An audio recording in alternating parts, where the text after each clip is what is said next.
Okay, let's do a quick review of where we've been with projectiles since we're almost done. Anyway, we have been down the following pathway. We've had the drop problems. All of these are defined by the initial velocity. The throw down, the throw up, the throw sideways, and now the throw diagonal. Believe it or not, some of you actually had done a throw diagonal. We also had the non-projectile problem of the steady roll in the x direction. But let's just clarify these real quick. The drop problem was defined with the VI equals 0. The throwdown problem, the VI was downward. The throw up problem, the VI was upward. Of course, these have some magnitude attached to them. Throwdown maybe was down at 5 meters per second. Throw up could be up at 5 meters per second. The throw sideways, the VI was sideways, basically the X direction. And that, of course, could be a VI of, let's say, 10 meters per second to the right. And finally, the throw diagonal, the VI is at some angle. So if we were to draw these VIs with vectors, the first one, the drop, would have nothing. The throw down would be this way. The throw up would be this way. The throw sideways is this way, or to the left, doesn't matter. And the throw diagonal is this way. Another example, this one could be this way. Throw diagonal could also be down at an angle. Okay? Now the key is these are all the VI vectors. The key is here that the problem does not stay how it started. These are all initial velocities. So there are certain things that don't change here. Let me jump over to the next page. The unchangeable givens. Certain things are unchangeable. First off, the acceleration in the y direction is 9.81 meters per second squared downward. The acceleration in the x direction is 0 meters per second squared. These two do not change. We can give the reason: because force in the x direction is 0. There's no force in the x direction. Of course, this only works when you neglect friction, which we most of the time can do. Usually that's because our velocities are well short of the terminal velocity of the object. So it's actually not, this is not a bad approximation for many of our problems. In this one, 9.81 down because the force in the y direction is just the force of gravity downward, always. So those things don't change. And the reason these are important is because the accelerations determine how the problem will evolve. Nice way of saying change over time. Simply put, in the y direction, velocity changes by 9.81 meters per second downward each second. In the x direction, velocity is constant, no change. So this basically tells you everything. It may not seem like much, but it is. When you combine how the problem starts with how the problem evolves or changes, you've got everything. The only other piece that you sometimes have to keep track of here with how the problem starts is not just an initial velocity, but let me jump over here, an initial position. We can call it displacement, but how the displacement evolves. Initial position maybe is a better way to put it. So, these all have that aspect as well. Most commonly, but not always, most commonly, the drop and the throw down, they start at some elevation. Like they start with some sort of cliff, something like that, some sort of height. It doesn't have to be a cliff. They just have to be held up in the air. Drop problem usually start with a cliff, some sort of height. Throw down, some sort of height. It can be a cliff. Doesn't have to be a cliff. It can be an airplane. It could be you holding it. Doesn't really matter. The throw sideways also does the same thing. Start with some sort of height. Down, the throw diagonal can, but doesn't have to. Anyway, you combine these initial conditions, what we call the boundary conditions, with how the problem changes, and that's everything. Done. So this is a nice little review here. So basically, if we start, let's put ourselves here, we'll put ourselves at the edge of a cliff. A little lumpy, don't worry about that. Every single problem is handled right here. If we start our object, let's say right here, we got the drop problem, which, I'll just write the word drop because it has no arrow to begin with. We also have the throw down problem. We have the throw up problem. We have the throw sideways problem. We have the throw at an angle problem. And we even have, I'll change the color, you could have a throw downward at an angle problem. Heck, you could have throw at an angle off a cliff problem.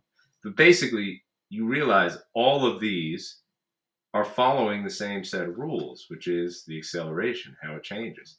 The only thing that's different is the initial condition. So if we look at it quickly, this one goes up and then comes back down. This one is going to go off at an angle and then come back down, as you saw in that Lab 4.2. This purple one will do the same thing in this direction. This horizontal one goes off something like this, as we've been practicing. The throw down, of course, or the drop problem. You get your drop. The throw down will just be a stretched out version of that. Sorry, I passed the ground. But all these are just change of VI, follow how it evolves. That's all. So with that, let's look at W4.6. 4.6 is a pretty easy assignment. So here, this is going to be a throw diagonal problem, an angled projectile, throw diagonal. So they gave you the vertical velocity and they gave you the horizontal velocity. Now, the nice thing about the horizontal, let me color code these. The nice thing about the horizontal velocity is it's very easy. In the horizontal direction, the acceleration is 0, the velocity is constant. So if we come over here, the horizontal velocity on page 1 is 30 meters per second. So it starts here. After 1 second, it's gone 30 meters. Put your dots down here. After 2 seconds, it's gone 60 meters, and so on. Heck, you could blink it out all the way to the end. It doesn't mean it's necessarily going to reach the end, but if it keeps going, every second it goes another 30 horizontally. This is very easy. This, the velocity in the x direction is 30 meters per second. So each second it moves another 30 because the acceleration is 0. It doesn't change. Now the y direction is a little more complex. Not difficult, just a little more complex. The initial vertical is 39.24. Now, that means you're throwing this way in the vertical. So it's starting here. It's starting, this is your start point. That's why the red smiley was there. So here the Vy is 39.24. And I picked that number on purpose. Anyway, where will it be 1 second later? Well, you've done this problem many a time. And by the way, I'm giving you these hashed lines and these numbers on purpose. This is not like random number axes here. This is given to you on purpose. And the spacing is correct, by the way. This is where 34 would lie. This is where 59 would lie. This is 73, 74, 78. This is where they should go. All right, anyway. You need to find its height. So basically, you're doing this problem. D, in the vertical direction, I'll put the components with it. Dy equals Diy t plus 1/2 a y t squared. And you'll see it's actually not a hard problem to do. Dy equals the Biy was 39.24 times 1 second plus 1/2 9.81. And be careful here. 1 squared. Why do we keep track of this negative? Well, the Viy is up and the Ay is down. So the two of them have to be opposite signs. If you do this math, it's pretty easy. So half of 9.81, you could even approximate this. It would be fine. This is almost 40 times 1, so just 40. And let's do this. The Vy is approximately, which is fine, 40 plus, it's about 10. Half of 10 is 5 times 1 squared. So it's about -5, which is about 35. Oh, look. If you do it exactly, it comes out to 34.3. So that's where we need to go. So our next blink is here. And where do you think the blink is after 2 seconds? Well, probably not too hard to estimate this one, especially since I gave you all the hash marks on it.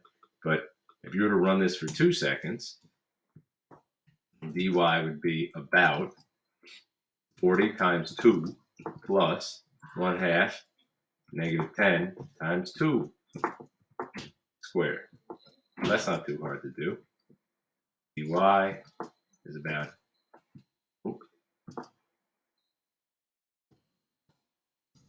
40 times 2 is 80.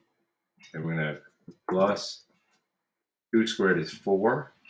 Half of 10 is 5. 4 times 5 is 20, but it's a negative. Which is about 60. Oh, look at that.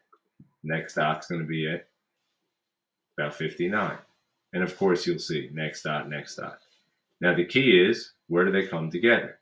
At 0 seconds, they're both here. At 1 second, in the x direction, it's moved over 1. In the y direction, it's moved up 34.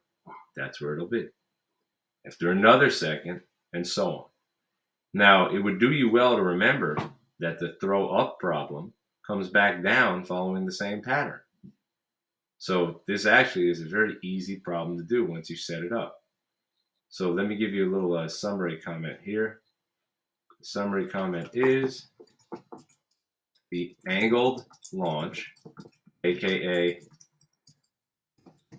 row diagonal, is just a combination of row up and steady roll. Throw up obviously in the y direction, steady roll obviously in the x direction. You combine those two, you get your angled launch. That's it.